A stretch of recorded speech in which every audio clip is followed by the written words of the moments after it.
Nos últimos dias foi noticiado que o presidente Lula retirou um carcinoma basocelular no couro cabeludo e que após a cirurgia iniciou um tratamento complementar com radioterapia superficial. E esse caso chama atenção por um motivo muito importante. Na maior parte das vezes, o carcinoma basocelular é tratado com cirurgia com excelentes taxas de controle local, especialmente quando conseguimos remover o tumor com avaliação adequada das margens. Então surge uma pergunta técnica. Por que um carcinoma basocelular precisaria de radioterapia depois da cirurgia? É exatamente sobre isso que eu quero conversar nesse vídeo. Mas antes, um ponto fundamental. Eu não tenho acesso ao prontuário, ao laudo anátomo-patológico completo, ao relatório cirúrgico, às margens, ao subtipo histológico, à profundidade de invasão, nem à avaliação da equipe médica que conduziu o caso. Portanto, esse vídeo não é uma análise individual do caso do presidente, é uma discussão médica, educacional e imparcial baseada nas informações públicas disponíveis e nas diretrizes atuais sobre o carcinoma basocelular. Eu sou o Dr. Rafael Oliveira, cirurgião oncológico, atuo no tratamento do câncer de pele e realizo também cirurgia micrográfica de MOS como rotina. Bom, vamos entender esse tema com cuidado, sem sensacionalismo e com base técnica. O carcinoma basocelular, também chamado de CBC, é o tipo mais comum de câncer de pele. Ele costuma surgir em áreas de exposição solar crônica, como a face, nariz, orelhas, pálpebras, pescoço e couro cabeludo. De forma geral, um tumor de crescimento lento e com risco muito baixo de gerar metástase. Mas isso não significa que seja um tumor irrelevante ou que possa ser tratado de qualquer forma. O principal problema do carcinoma basocelular é o seu comportamento local.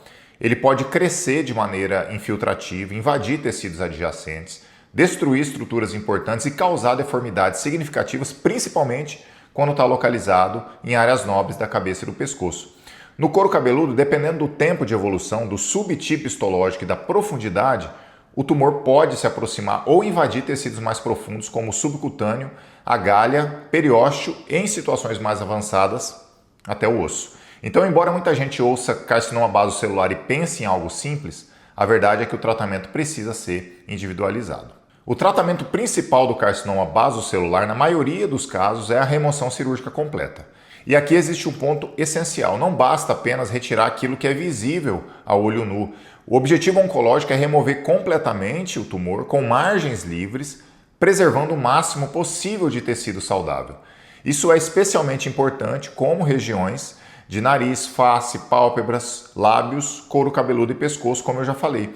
Nessas áreas, muitas vezes, existe um equilíbrio delicado entre dois objetivos. De um lado, garantir a cura oncológica. Do outro, preservar a função estética e qualidade da reconstrução. É nesse contexto que técnicas com avaliação completa das margens ganham importância, como a cirurgia micrográfica de MOS ou outras formas de avaliação periférica e profunda das margens, conhecidas como PD-EMA. A cirurgia de MOS, portanto, permite retirar o tumor por etapas e analisar as margens durante o próprio procedimento. E se ainda houver tumor em alguma área, o cirurgião identifica exatamente onde está o comprometimento e remove uma nova camada apenas naquele ponto. Isso aumenta a precisão da cirurgia, reduz o risco de deixar tumor residual e preserva muito tecido saudável. Por isso, em carcinomas basocelulares de alto risco, especialmente em áreas de cabeça e pescoço, as diretrizes favorecem técnicas com controle completo de margens, como a cirurgia de MOS. Se você está gostando desse vídeo, aproveita para curtir e se inscrever no canal. Agora a gente chega ao ponto central desse vídeo. Quando a radioterapia entra no tratamento do carcinoma basocelular? A radioterapia pode ter papel em alguns cenários. Ela pode ser usada como tratamento primário naqueles pacientes que não são bons candidatos à cirurgia, seja por risco cirúrgico elevado, comorbidades importantes, limitação técnica ou quando a cirurgia traria uma morbidade funcional ou estética muito significativa. Mas no contexto pós-operatório, a radioterapia adjuvante não é indicada de forma automática para todo o carcinoma basocelular. Pelo contrário, quando um carcinoma basocelular é completamente removido, com margens livres, sem fatores histológicos agressivos, sem invasão profunda relevante, sem invasão perineural significativa e sem recidiva, o segmento clínico costuma ser suficiente. A radioterapia complementar geralmente passa a ser considerada quando existe algum fator adicional de risco. E é exatamente isso que torna essa notícia muito interessante do ponto de vista médico. Quando a gente ouve que um CBC foi retirado cirurgicamente e depois disso foi indicada a radioterapia, a pergunta técnica não é simplesmente por que fizeram radioterapia. A pergunta correta é: qual fator de risco justificou essa radioterapia? Para interpretar melhor essa indicação, existe uma pergunta que é fundamental. Qual foi o tipo de cirurgia realizada no caso do presidente Lula? Foi uma cirurgia convencional com análise anatomopatológica tradicional da peça? Ou foi uma cirurgia micrográfica de Mohs ou outra técnica com avaliação completa das margens periféricas e profundas? Essa diferença muda completamente a interpretação. Na cirurgia convencional, a peça é retirada com margens planejadas e enviada para análise anatomopatológica. A avaliação costuma ser feita por cortes verticais, representativos da peça cirúrgica. Esse método é muito utilizado e pode ser adequado em muitos casos, mas ele não avalia 100% das margens periféricas e profundas. Já na cirurgia de Mohs, a proposta é justamente avaliar de forma muito mais completa as margens do tumor durante o procedimento. Então, se houver extensão microscópica ou lateral ou profunda, ela vai ser identificada no intraoperatório. Se houver margem comprometida, o cirurgião remove uma nova camada naquela área específica. Se houver padrão infiltrativo alcançando margem, isso também é percebido durante o controle micrográfico. Dessa forma, algumas hipóteses que justificariam radioterapia após uma cirurgia convencional passam a ter menos força se o tumor foi tratado por cirurgia de Mohs e terminou com margens livres. E é aqui que a gente precisa separar muito bem os cenários. Se a cirurgia realizada foi a convencional, algumas hipóteses poderiam justificar a indicação de radioterapia no pós-operatório. A primeira hipótese seria margem comprometida ou margem muito próxima. Se o anátomo patológico mostra tumor na margem da peça, existe a possibilidade de doença residual microscópica. Nesses casos, muitas vezes a conduta preferencial é reoperar quando isso é tecnicamente possível. Mas se uma nova cirurgia não for viável, se houver risco de morbidade importante ou se a localização dificultar uma nova ampliação, aí sim a radioterapia pode ser considerada. A segunda hipótese seria a presença de um subtipo histológico agressivo. Carcinomas basocelulares dos subtipos infiltrativo, micronodular, esclerodermiforme ou basoescamoso podem apresentar crescimento mais irregular e subclínico.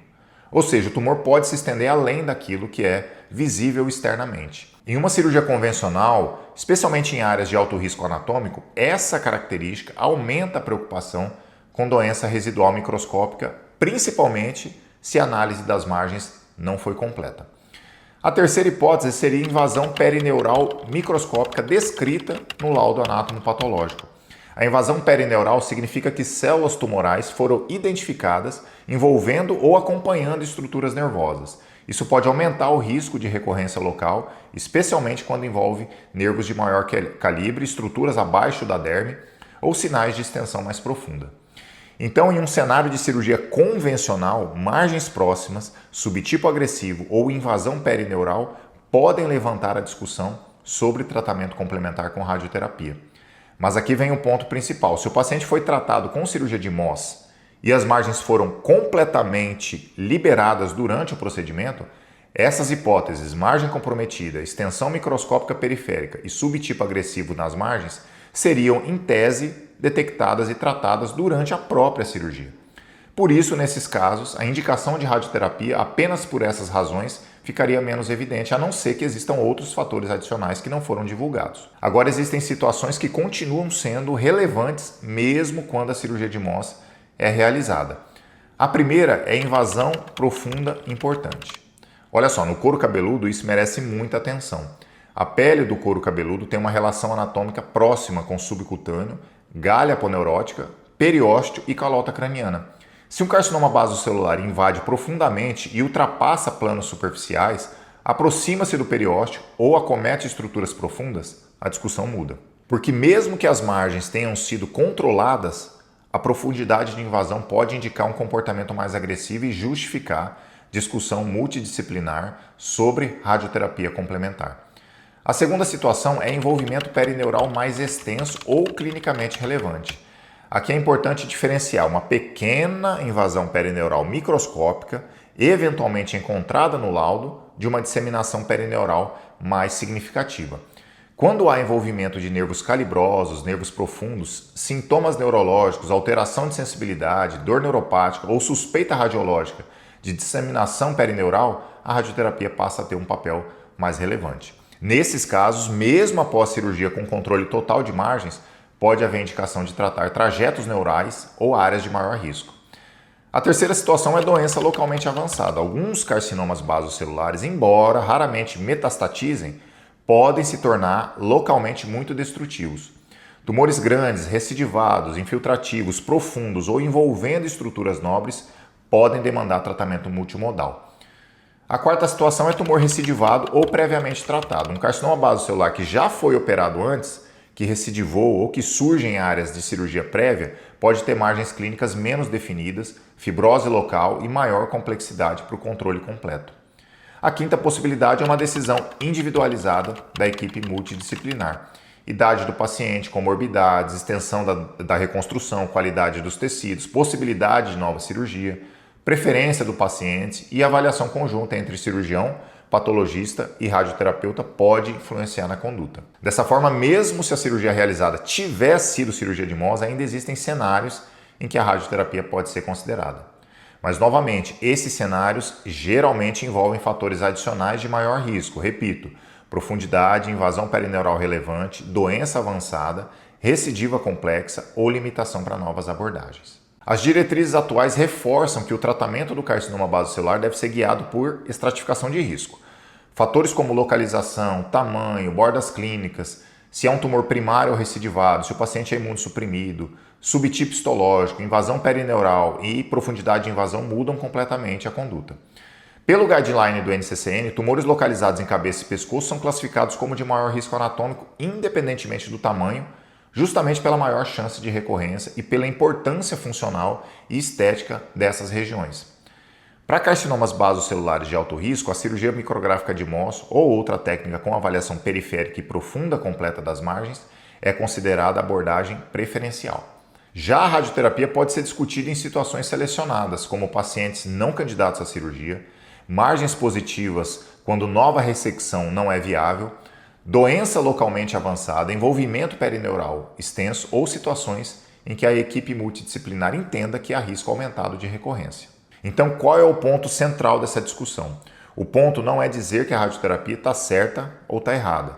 A gente não tem dados completos para estabelecer isso. O ponto é entender que a radioterapia adjuvante no carcinoma basocelular não costuma ser uma conduta automática.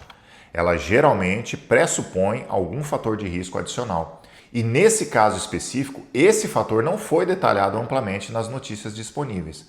Pode ter sido margem comprometida, pode ter sido um subtipo agressivo na cirurgia, pode ter sido invasão perineural, pode ter sido invasão profunda, pode até ter sido acometimento de periósteo ou osso, pode ter sido um tumor recidivado, pode ainda ter sido uma decisão baseada em fatores clínicos e cirúrgicos que não foram tornados públicos.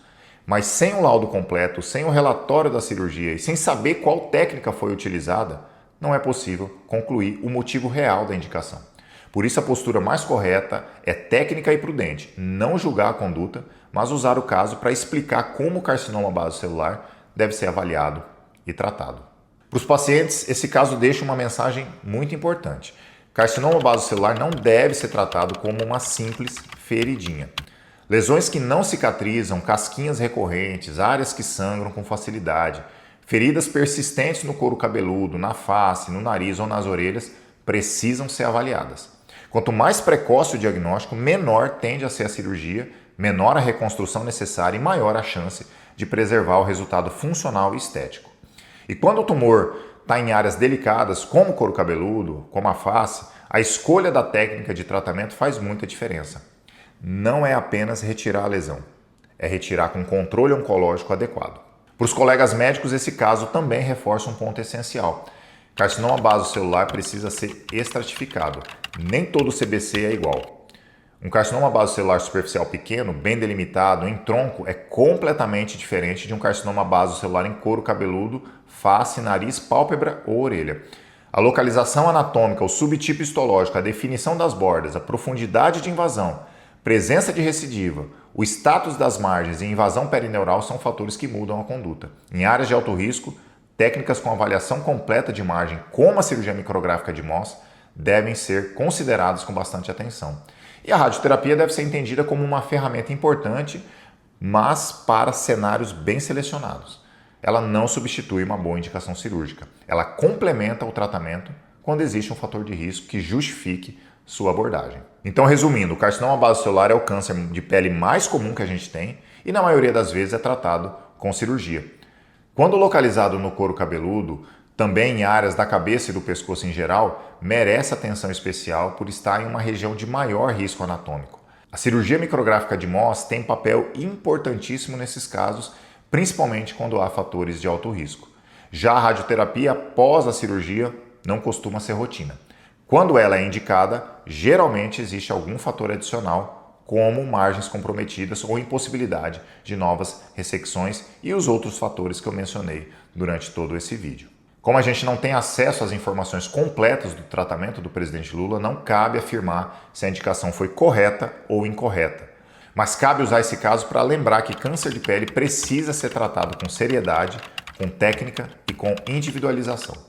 Se você tem uma ferida que não cicatriza, uma lesão que sangra, uma casquinha persistente ou uma área suspeita, seja no couro cabeludo ou na região da face em geral, você deve procurar avaliação médica. Diagnóstico precoce muda o tamanho da cirurgia, o resultado estético, o resultado funcional e a chance de cura. Então, se esse vídeo te ajudou, deixe seu like, compartilhe com alguém que precisa entender melhor sobre câncer de pele e se inscreva aqui no canal para receber mais conteúdos sobre prevenção, diagnóstico e tratamento do câncer de pele. Nos vemos no próximo vídeo.